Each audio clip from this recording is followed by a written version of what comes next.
You guys here. Where's he going now? Where's he going? All right, guys. Welcome back. Well, that's important. Very important. The Time's going up. The other. Perfect. welcome back. This is Jeff, Chris, Nate. and we're gonna do more of a technique cook today. We're gonna do essentially campfire or camping potatoes. And it's essentially making a pouch, putting your potatoes in, and putting it on the griddle. You're gonna steam them in butter, and super convenient. Red Bliss potatoes. Red Bliss potatoes. 3 ingredients you can pack, put in your cooler, put in your backpack. The butter is the only thing that you might want to refrigerate. We were talking about that earlier. I grew up, we didn't refrigerate our butter. It was either... At my house, it was on the counter forever. I think we did both at my house. My aunt A little actually, bit of each. my aunt used to keep the butter in her drawer. She used to open her drawer and, yeah. But anyways, so we're gonna do... We're probably gonna get comments on that. The food safety of butter sitting out on the counter for days Going on back end. 20 years So, ago, 25 years. Going forward, I wish you could. I wish somebody. I want a viewer to tell me that it's safe to leave the butter on the counter. I really do. all right. So for safety's sake, put your butter in the cooler, and everything else you can put in your backpack. But it's literally just a pepper, a couple onions, and as many potatoes as you want to cook. The big advantage to this is that for utensils, you need a knife. For plates, you know, or cooking surface, or pots, pans, Food prep. You only need a knife and aluminum foil. So for camping, that works out. Yeah, no cleaning. Heavy duty if you can get it. You can crush that up, take it back out with you if you're backwoods camping, but I can't really see you doing that with the griddle, so who knows. But anyways, so that's what we're gonna do. Cook as many or as much as you can for the surface area that you have, and that way you can have them as leftovers the next morning for breakfast. You know, hash browns, they're awesome. Throw them back in the cooler overnight, warm them back up the next morning. Goes a long way. Keeps you warm, especially if you're doing spring or fall camping. Goes great with chicken, steak tips. Did you mention that we got a request of And the reason why we're doing this today is because we have a request from Andrea. Thank you, Andrea, for asking that question. For Taking suggestions. our boys out camping next month. Yes, next week maybe. So hopefully we'll get this up in time that you can see it. I did reply with how to do it, but hopefully watching us do it will make it a little easier, because it's really just as simple as cutting things up, salt, pepper, garlic powder, onion powder, and making a pouch. And don't leave your garlic next to the griddle like Jeff did. Yeah, and of course I bought like a onion powder. commercial size package of that, or a container of that, so I don't want to throw it away because I'm too cheap. But Watch our pros and cons video, because that's a warning. We do a warning about this. Right. well, Everything next to the griddle ends up like that. It melts or it's real hot. we'll do some prep. We'll cut up the potatoes, pretty much just 1/4 inch slices, rough cut peppers and onions. So this is all the seasoning you're doing? That's it. Salt, pepper. And do you pack this when you're going camping? I don't. I take some ground pepper with me, or one of those little disposable pepper shakers, pepper and salt shakers. Usually what we do, but I brought that out because Chris, for some reason, really enjoys handling it. In the last video, he just, I haven't seen a smile on his face like that in a long time. So we got the pepper shaker out today. But anyways, we'll do some prep, and we'll go down to the griddle, and you'll see how simple it is. All right.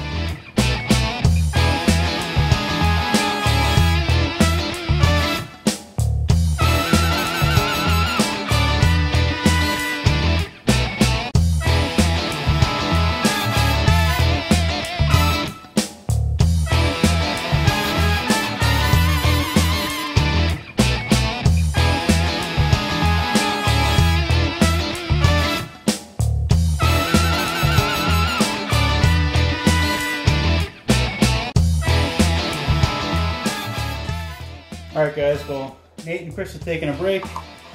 I'll show you what I plan on doing with the aluminum foil to make a pouch. This is a extra wide 18 inch. If you just have regular aluminum foil, that'll work too. You can also double it up. So you're going to see that I'm going to make a pouch. You want to make this about twice the size of what your cooking area is, because you're going to fold it over itself.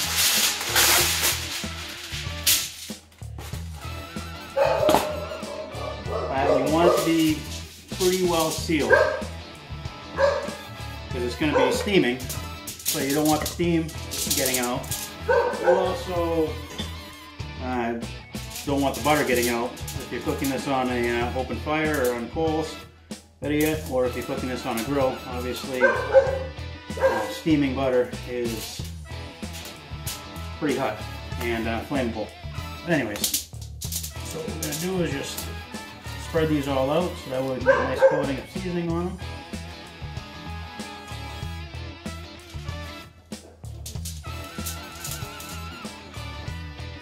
Pepper.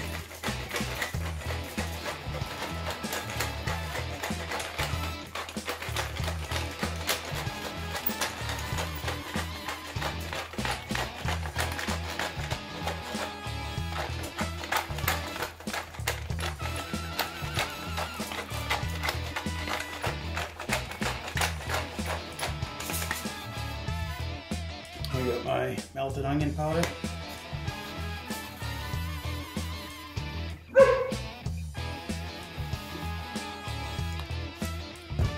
Garlic powder.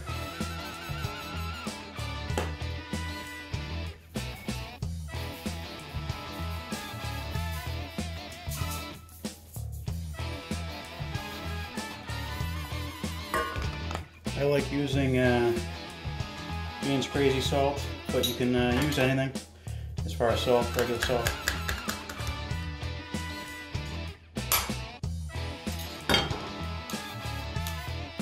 So whatever you end up having with you works.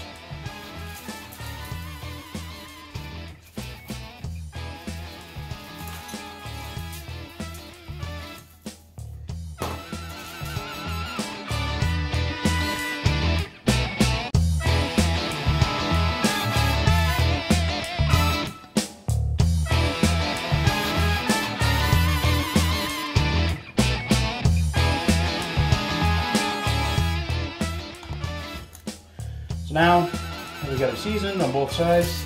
You just want to put them all over, make a pile. You can actually add the peppers and onions.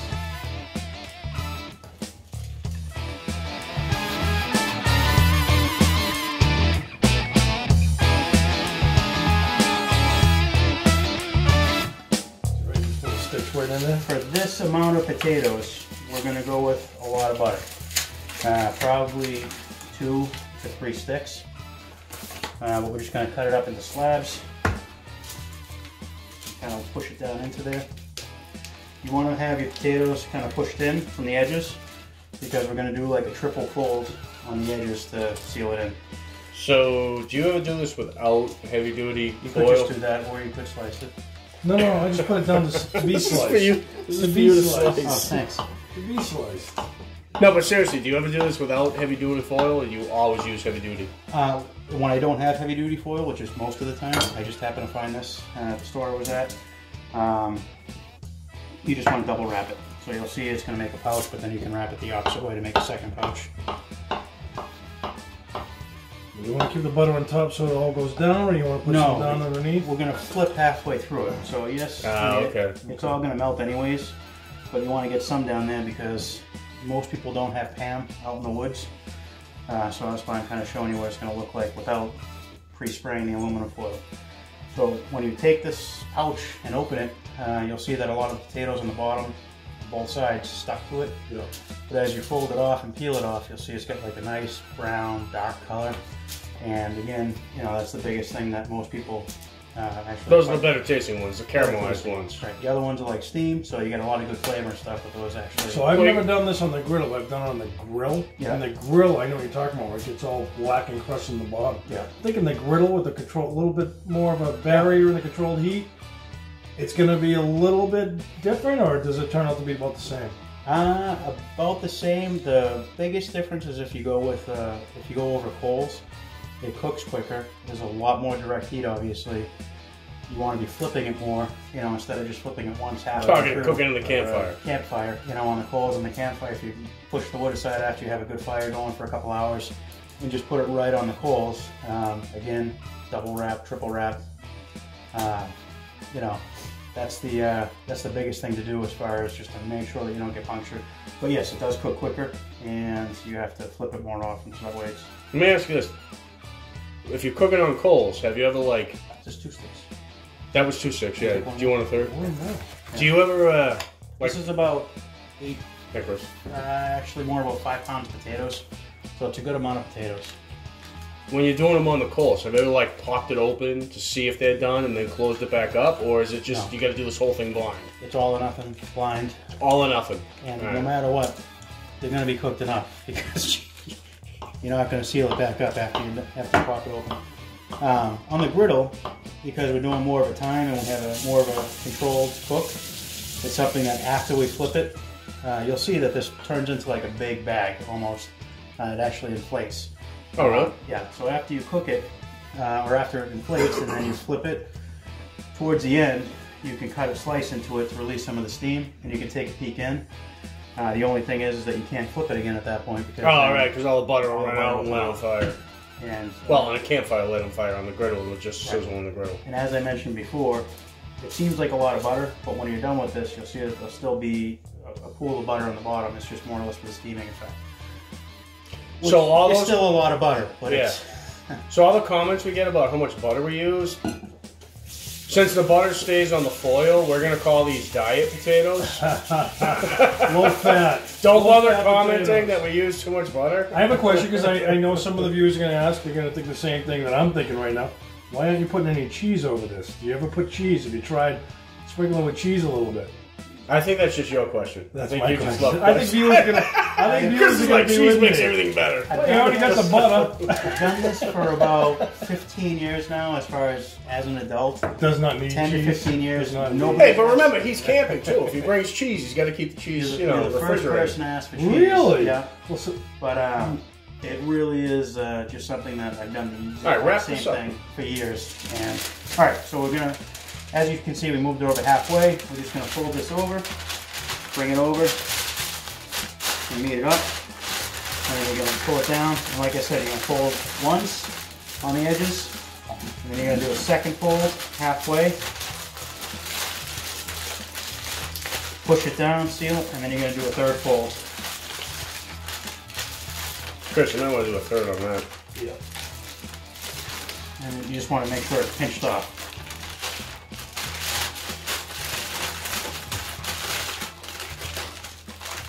Like I said, on the griddle, what's really nice about that is that you're not as concerned about it because it's much easier to handle between tongs and your spatula. But that's pretty much it. That's the. Are you gonna double it, or are you just doing this? No, on the griddle we don't have to double it. Again, if you get the regular aluminum foil, Should hold. you can double it. You know, but this should hold because we're really not going to be rough with it. And as you can see, it's a pretty sturdy pouch. You can shake it around a little bit, and then you're going to want to just try and grab it from the sides to flip it over once it gets to that point. So I can keep my hands warm. It's cold out. Here's a little tray. Alright, so we got the griddle turned all the way up to high. It's been on for a couple minutes. What we really want to do is throw the pocket of goodness onto the griddle and get it up to temperature. You'll know when it's up to temperature when it starts to essentially inflate. And then once that starts, that's kind of when the timer will start. You're going to want it to be about 15 minutes, 20 minutes. We got this thing double packed, so we're going to say 20 minutes. Once it's inflated, about 20 minutes, sorry. And then we'll flip it. We'll do another 20 minutes. Alright, so as you can see, it's starting to puff up a little bit. Actually pretty good in the middle, and there's some pressure there. Not too much steam coming out of it, so Chris did an alright job at folding over his side. It's a little faulty, you know, you can see a little bit. It might be your side. But anyways, now that it's at temperature, and you can kind of hear it sizzling a little bit, so you know the steam action's going on. This is when you start the clock. So we're going to say 15 to 20 minutes. Again, because we did a lot of potatoes, we'll kind of go towards the 20-minute mark. So I'll tell you one thing that makes me nervous is I hear sizzling. Should I be concerned that they're burning in there? We'll see. No, like You've done this before. I've done this before, so there are going to be some that are darker than others. But dark in a good way or a bad way? In a good way, a lot of flavor. The biggest thing being is that you're steaming something in a liquid that's only a 1/4 inch thick for a half an hour. So no matter what, the potatoes are going to be cooked no matter what. So you're not going to have any raw flavor or anything to that effect. And you can really see it starting to puff up now. And that's what I was looking for. So they're going to be cooked no matter what. So the more you cook them, it's not a matter of undercooking them. It's just a matter of how dark you want the outside potatoes, because the potatoes on this side and the potatoes on the other side are going to have one side that's going to be darker than the other, but it just adds to the flavor. And when you mix them all together, you'll get a dark potato, light potato. But it's puffing up like a balloon right now. They're all cooked. Yeah. And again, you know, we'll say 15 minutes because, you know, we got this cranked all the way up to high, so we'll say 15 minutes instead of 20, and then we'll flip. But again, it's kind of one of those things where you're not going to go wrong. They're not going to be undercooked. So you can't overcook them. Would it be bad? You can't really overcook them. All right, I'll put my faith in you, Jeff. You've done this countless times, so my faith is in you. But it's almost like a Jiffy Pop, and there's definitely some pressure there. But this is why, if you're doing it over coals, and it starts to, you know, puff up like this, why you want it to be double wrapped, because this is going to start to put pressure on different coals and stuff like that. And especially when you go to grab it with tongs or with whatever you have, sticks, to flip it, you don't want to puncture it because there is a decent amount of pressure behind there, right. And that's what's giving you... So your butter will squirt out. Your butter will squirt out, and then it will definitely burn. Yeah. Right now you have the butter boiling inside and steaming, so it's not going to burn as much. So is that why it would be a bad idea to try to flip it now, even though you just, you know... No, you just want to get, you know, a little color on the bottom side potatoes, which is the, you know, more the reason why we're keeping it as is. I just wanted to click. If we flipped it now, would it all burst? No, because this is going to be the same. Well, we're going to flip it in like 10 minutes, 15 It's minutes, only going to be fuller, okay. and it's going to be the same thing. So this is where it's at.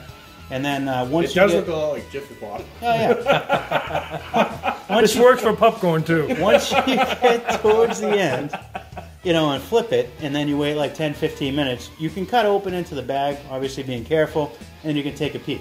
Yeah, and then you can leave it on that one side for longer if you want, or if you're happy with the results, you can, you know, it is what it is. But we'll see. And like I said, but you get a good, you can absolutely see what's happening. It's actually got exactly what you said. It's all built up. Mm-hmm. Everything's cooking inside now, from top to bottom. And this is bottom to top. You want as much butter, butter as you can actually. And you have to seal the edges like no tomorrow. Right. Yeah. Right. So it really, the more butter that you have, the better your odds are of not burning it.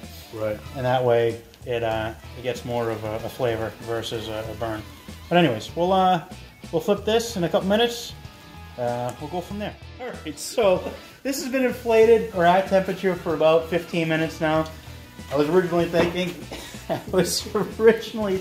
20 minutes, but I just want to make sure I give you guys a great product. So again, as I mentioned earlier, you can't really undercook them because they're steaming in butter, so they will definitely be cooked. So you definitely want to be careful with this. So you just want to be careful because of what now? So we're going to just flip this over. And you can move it over, but you really just don't want to pull it. You want to pull it. You don't want to... Yeah. So I can tell already you get some potatoes that are sticking, which is good. Those are the ones that are going to have some color. But some aren't. So that's also good too. It tells you you're not really overcooking it. But it's been about 15 minutes since it's been inflated. We're going to do another 15 minutes now. Now that we flipped it. Now we really should be good. It smells really good in here. It's going better than expected. This is really good. And great. Yeah. All right, we're just going to throw down some protein. You can take the cover off. Really well. The cover's completely melted. No, it's not melted. You just didn't take it off. Did you put saran wrap on top? Yeah. Anyways, a little oil. That's a good idea. I'm gonna do some blackening seasoning on chicken thighs. And then just to give a little variety, I'm gonna do some Italian dressing marinated chicken thighs. So blackened chicken and Italian. What's your definition of blackened? Just so I know. So blackened is the seasoning.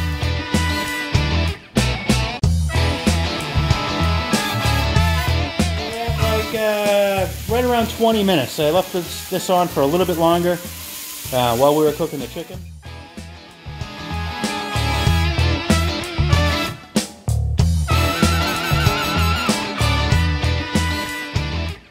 Alright, we pulled these off the griddle. It was about 10 minutes or so to get it up to temperature where it started to puff up. And we did 15 minutes on one side, flipped it, about 20 minutes on the other side. This is the chicken. It looks incredible. Hopefully it tastes just as good.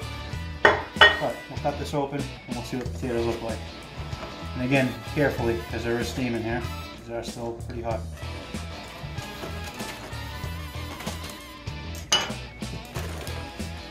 Yeah. Wash your fingers. I know what you're looking for, right? Yeah.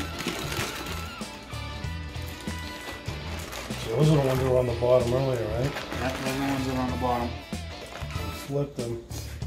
And Looks yummy. you can see, because we sealed it pretty good, the steam stayed in there, so they didn't dry out. Alright. And there's going to be some that are a little darker than others. Like that's what you're looking for right there. First test of Jeff's camp potatoes. Look at that bite. Get a good look at that. Beautiful. Delicious. Very tasty. But I will say, Chris and Jeff put a ton of seasoning on them. You'd be surprised. They put a lot of seasoning. Because I think the butter braise kind of rinses some of the seasoning off. But they are good. They are really good. I can't imagine how good these would be tomorrow morning when you make them for breakfast. Very good. Very happy with it. I like the peppers and onions with it. It's got a great flavor. Peppers are delicious. Oh, delicious. Really good. Yeah. I mean, look at that. Look at that piece right there. That's beautiful. Well, look at that bite right there. Yum. A little crunchy in that one. Potatoes perfect. Very impressed. Very good. I can see why people go after these potatoes. That caramelization, nice flavor. Yeah. All right, guys. Delish. Hope you guys enjoyed. Feel free to comment, like, subscribe, and we'll see you on the next one. Andrea, let us know how you make out. Give it a whirl. Very good.